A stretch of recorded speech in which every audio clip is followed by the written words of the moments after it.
On All About Stocks this week, Infosys beats estimates and announces a dividend of 30 rupees with a bonus issue of 1:1. What does this mean for you as an investor? We'll tell you what to expect from RIL on Monday, and our investment advisor Gaurang Shah tells you why you should be investing in BPCL for the long term.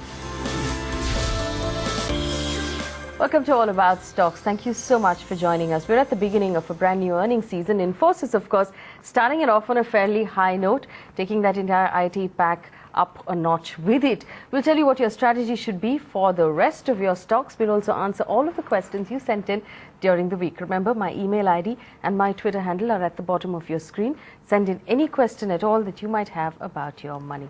First, let me bring in my colleague Megha, who will give us an update on the market action during the week. Megha. Well, what an absolutely torrid and choppy week it has been. Really, it's been a mix of global as well as domestic cues that have dragged the markets lower. In fact, by Friday's closing, we've lost out over 1% on both the Nifty as well as the Sensex. Remember, this was once again a truncated week, but coupled with the global flows as well as the global cues, we've seen a fair bit being shaved off. In fact, on Friday, we ended well below that 7,900 mark on the Nifty as well.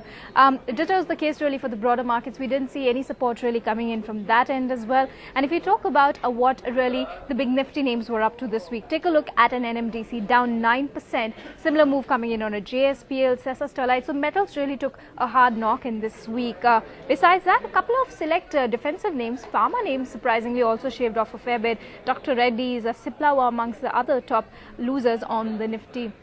But a surprising gainer on the index this week was a BHEL. Remember, they won a big order as well, and that stock was up a good 11%. Besides that, Asian Paints was also looking rather smart as global crude prices tumbled. From the broader markets, infrastructure was looking interesting. Likes of GMR, Jet Airways were holding up quite well. And well, we kicked off the earnings season as well with a bang with Infosys. The stock hit a record high in Friday's trading session, a robust set of numbers. You saw revenues of about 2.2 billion being clocked in. The margins also improved. They came in at about 26.1%. And additionally, of course, they rewarded shareholders as well as they declared a bonus issue of 1:1. All right, Megha, thank you so much for that update. Joining us today, Gaurang Shah, Assistant Vice President at Geojit BNP Paribas. Gaurang, thank you so much for joining us. It's a very interesting week we've had, and obviously, like most of the retail investors, we're going to have to focus on Infosys. It was up 6% on that announcement on Friday morning. Strong numbers, really. Also, the more interesting part is the bonus of 1:1 and a dividend per share. Now, a lot of analysts have said the bonus is really sentiment more than anything else. What should our reaction be to that stock split as investors right now? Well, thanks a lot for having me on the show, and it's always a pleasure to be on your show. On Infosys, yes, it was a pleasant surprise, and it has actually beat the estimates that most of the analysts had. My understanding is that more than the earnings, it was very prudent to listen into Mr. Vishal Sikka, who has taken over as the lead to direct Infosys into a new direction and make it again one of the darlings amongst the entire top IT names that we have listed in our exchanges. The commentary was well, and it has gone down well, and the direction where he wants to take, I think that will only translate into more positivities as we go forward from here on. The only big question mark was the cash on the balance sheet, how it is going to be utilized, and so on and so forth. But given the vision and the experience that Mr. Sikka has, I don't think it's going to be a huge kind of an hurdle to deploy those cash either into developing new products or making acquisition in the domestic or overseas market. So as a disclosure, we do have a positive coverage on Infosys. On the bonus 1:1, I think it was after a very, very long time that the management has decided to reward the investors. And my understanding is that it will only create more float in the market, and it should possibly attract more retail investors into being a part of the great success story that Infosys is. Well, Gaurang, Infosys doesn't issue quarterly guidances, but the company has retained its annual guidance of 7 to 9% for this fiscal year. And the management said it expects the second half of the fiscal to be far better than the first half. Tell us what you think this means for the entire IT pack right now. We saw the whole pack move up with Infi. But what does it mean for those of us who are holding IT stocks? Well, it definitely augurs well. And some time back, Infosys was considered to be a bellwether stock for the earnings of IT company. But then, of course, between the midst of all the dozen plus resignations that we had from the top management, the sheen was lost somewhere, and the stock had become directionless. Now, post the 1 year of Mr. Murthy, and of course the appointment of Mr. Vishal Sikka, and of course the commentary that we have heard today of the founder members and of course the new board members, and the kind of confidence that they have in Mr. Sikka in taking Infosys to greater heights from here on, definitely augurs well. So the earnings that has been come out by Infosys this morning, my understanding was that it will create more positivities, because I think it was about 2 days back that one of the foreign institutional investment players in India has actually come out with an underperforming rating, if I'm not mistaken, and advised a sell. But post these numbers, my understanding is that the sentiment should improve, and going forward, I think names like TCS, Wipro, HCL Tech Mahindra should deliver good numbers on fallback of what Infosys done. The expectation has built up, yes. I'm going to ask you to very quickly tell us where you see value in the sector right now. If I were to accumulate at this point, what would you like me to buy? I would say you should buy Tech Mahindra. Not to forget, I think this whole week the stock has corrected close to 7%, if I'm not mistaken. And it is very near to its support zone, and we have actually seen over the last 2 days some visible delivery based buying coming in at current levels where the stock is traded. We would also see numbers from Tech Mahindra, if I'm not mistaken, by next week. That should translate into a lot of positivity. And not to forget, post the merger of Mahindra Satyam and Tech Mahindra, the entity that stands right now is a very, very strong entity in terms of workforce, in terms of clientele, in terms of product profile, and of course the growth going forward. So if you ask me where do I put my money, or where would I advise people to invest, I think Tech Mahindra would be the candidate. In fact, if we have a question from Pratham Joshi, who just wrote in after the Infi results were out. He said 1,000 shares of Tech Mahindra is what he has right now. What should he do? Should he hold? Should he exit? Should he continue to accumulate? You obviously recommend he continues to accumulate? I will definitely recommend to hold. I will definitely recommend, if somebody has gotten at higher levels post 7% correction, I think it is an attractive level to average it out. And for those people who have not bought into Tech Mahindra, please go ahead and buy it. As a disclosure, I think we have a target price of 2750 with a 1 year plus time horizon on Tech Mahindra. Well, we also have another question that came in from Timothy Smith, Gaurang, and this is a very interesting question, which is why I saved it for you when you're on the show. He said, what is this sudden hype in the banking sector, both with private and PSU banks? What has changed in the banking sector for it to turn around and start to give the kind of returns we saw this week? Should one wait or enter right now? Should we wait about 3 months and see how things pan out? What's your answer for him? What's the hype about as far as the banking sector is concerned in the stock market? Well, the hype is that post the new government, and of course the visibility and expectation of rate cuts coming in possibly first calendar quarter or first half of 2015 has definitely opened up a lot of positivities for the entire banking sector, both private and public.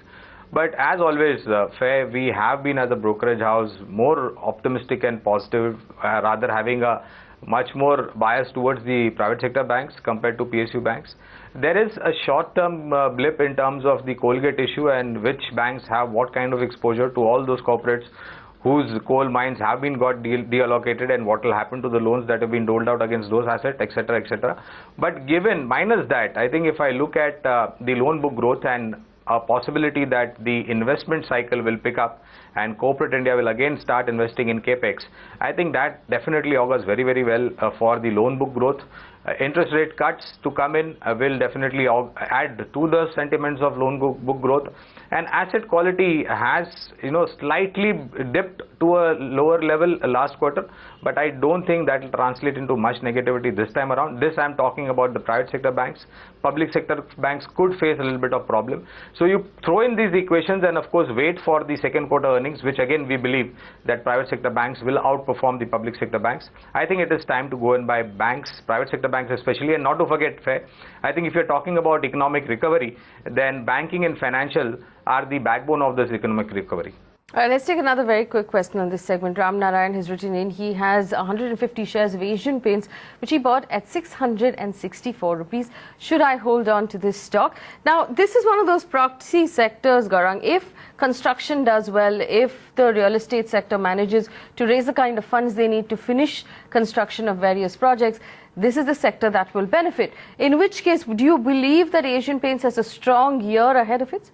I think the entire paint industry is going through a tremendous positivities, not only on because of the festive season, but more so because of the crude oil prices, which are at historical low levels that we have seen in the recent past.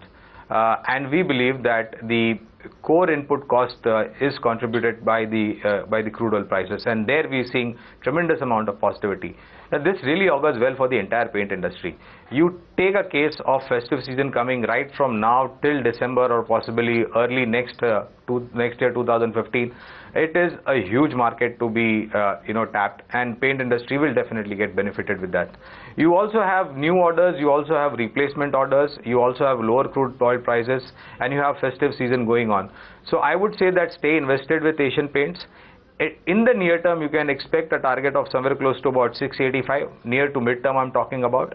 And the positivities of low crude oil prices will translate into good profits or good bottom line for the entire paint sector in Q3, that is the quarter third. That's where you will see a re-rating happening. All right, so stay with Asian Paints, and talking about those crude oil prices, when we come back from this very quick break, we'll tell you why Gaurang believes that BPCL is a good buy at this point and what you should be doing with that stock. Don't go anywhere. Welcome back. You're watching All About Stocks on ET now. Thank you for staying with us. Gaurang Shah is still with us, and he's helping us figure out a strategy for our long-term portfolios. Now, we've asked Gaurang to pick out two stocks that he believes make sense currently at the values that they're at for our long-term portfolios. He's been kind enough to pick out two names for us. The first of the two is BPCL. Now, like we talked about a little earlier on the show, crude is cooling off, and that's not the only reason. Gaurang, do you also expect diesel deregulation completely, maybe in the next couple of months? Is this the government to finally get that done? I expect post 15th October fair, once the election, whatever is going on, state elections, assembly elections, once they get over, I think there will be, talk picking up momentum. And possibly in the near future, maybe about a month or so, you will definitely see diesel price deregulation coming in.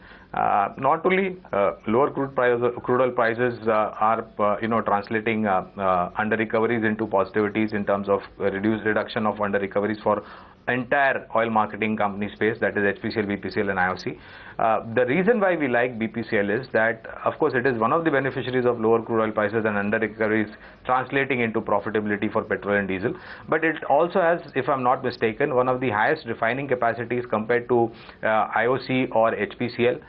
It has also invested in Mozambique, wherein a large block of natural assets it has got invested in, which will possibly start contributing in the next 6 months to a year time to the balance sheet of BPCL. And that's exactly the reason why we have picked up BPCL with a price target of about 750 on a one-year time horizon. And in case if the crude oil prices remain at lower level, on the flip side, you also have to see what is the equation of rupee dollar, because we pay in terms of dollars for any kind of crude oil imports that we do. Now, rupee strengthens, crude oil prices remain lower, it definitely augurs well.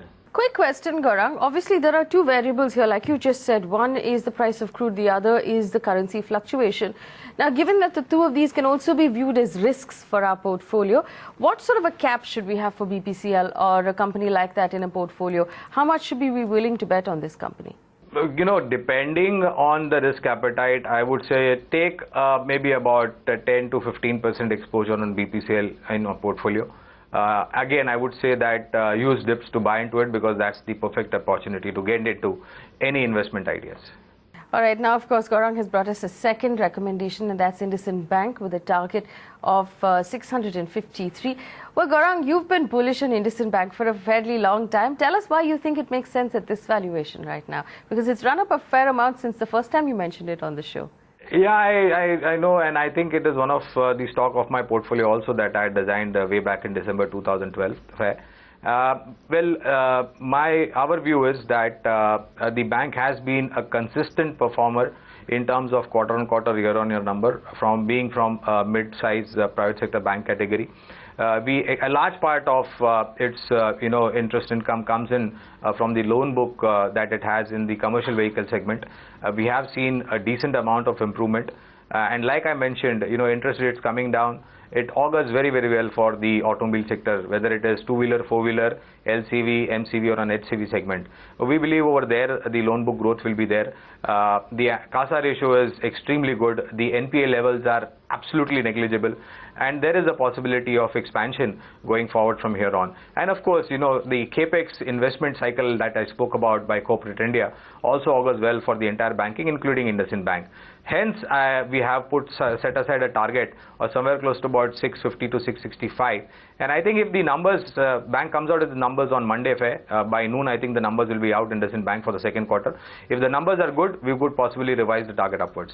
All right, so just a quick reminder, IndusInd Bank was one of the stocks that Gaurang picked in his portfolio in December 2012. It's given us a return of nearly 50% since then. Two recommendations, BPCL and IndusInd Bank from Gaurang Shah. Few more questions have come in, Gaurang. Bharat has written in, he has 100 shares of Amtech Auto, which he bought at 254 rupees. He wants to know if he should continue to hold on to that stock. The sector has done really well. In fact, if you pull up the stock's one-year chart, it's really done well for its investors. Unfortunately, Bharat has gotten in on at a high. Should he hold on to it? How much more can we expect this stock to do? Well, I think he should hold on to it and not get nervous. Maybe close to, I don't know what the stock has closed on Friday, but if it has closed anywhere close to about 220, 230 odd levels, then I think he should average half the quantity that whatever he is holding, so that, like you mentioned, he has entered it a little bit higher level. So he is by averaging, he will entry cost will come down to some extent. Keeping in mind the recovery in the automobile sector, I think the direct beneficiary is auto ancillary sector, and Amtech Auto belongs to that sector. Keep a target of 275 from a medium to long-term time horizon. Stay invested and possibly average out half the quantity. All right, Amtech Auto entered the week at 190. That's on your screen right now. Let's take another question. Padmavati has written in 2,000 shares of Tata Power, which she bought at 91 rupees. Should she hold on to it? Hasn't been a great couple of months for the power stocks at all. Gaurang, should she consider another sector altogether? Well, as a disclosure, we have a decisive sell call on Reliance Power, R Power and Tata Power. And we don't think that the negativities are going to be a thing of past, at least in the near to medium term future.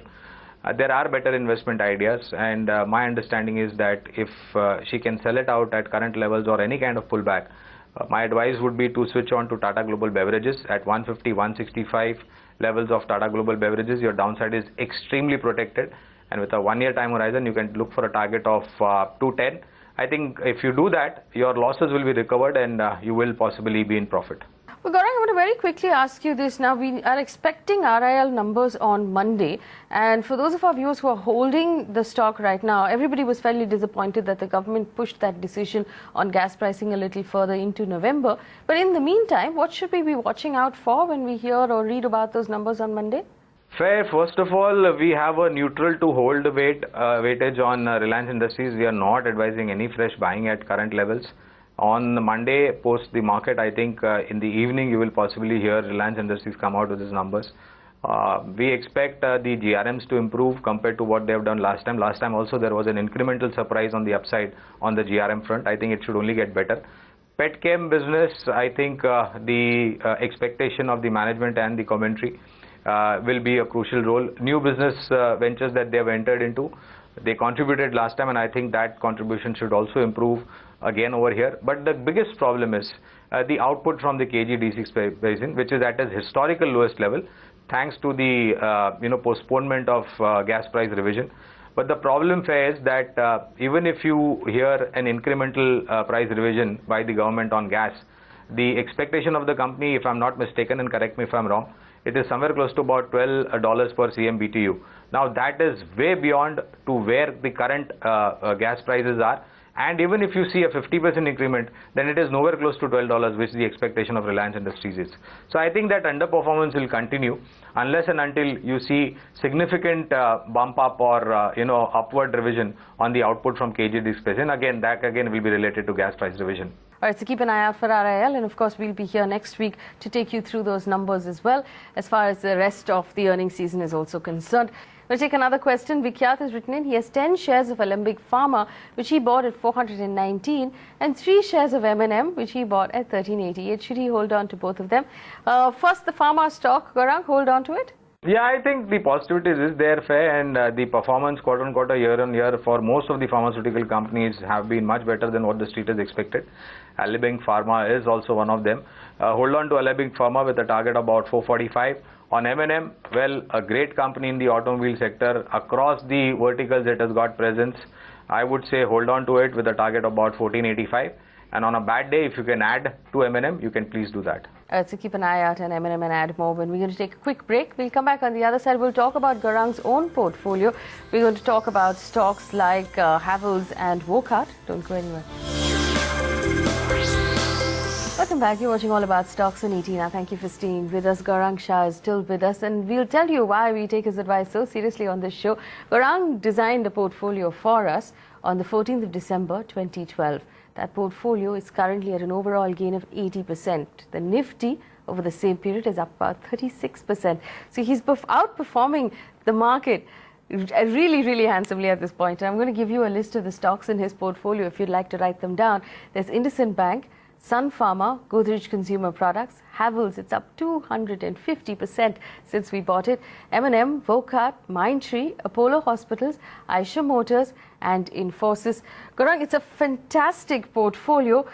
You incidentally have not made a lot of changes in your portfolio from the time you started it off. Is that part of your investment philosophy? Yeah, it is. More or less, I think I have churned about 2 or 3 stocks, if I'm not mistaken. And that's purely because of the underperformance, and I made sure that that underperformance is made up by the new stock ideas that I had churned into. Fair, you can just imagine, you can, if you have good stocks and if you have patience, it will definitely reward you. There is nothing to stop in the world to get you rewarded if you have good investments in good stocks and quality stocks, and give it time and it will definitely be rewarded. So yes, we do recommend to our clients that if you're buying any of these stock ideas, don't be in a hurry to book out. You will get very good returns. And fortunately for me, most of these stock ideas have actually been a turnaround story for over the last almost 2 years that we will complete. My understanding is that there is much more higher levels for these companies to deliver on fallback of earnings visibility, and of course the fundamentals that all these companies have. So yeah, I mean, long term is definitely a good bet. I want to ask you about Infosys. You have 10% of your portfolio in Infosys, and a lot of viewers have been asking us now that there is that bonus. Should they be booking out some of those profits, maybe selling a little bit, or should they be holding on to Infosys? I don't think you should look at tax angle when you're investing in Infosys. And given the numbers and the management commentary on Friday fair, I think it is a story that is going to evolve over a period of time. So don't get into these hassles of tax-free income and taxable income. Longer period, like we were just talking, I think this company can deliver a very good set of number and growth going forward under the leadership of Mr. Vishal Sikka. All right, so no changes on the portfolio then?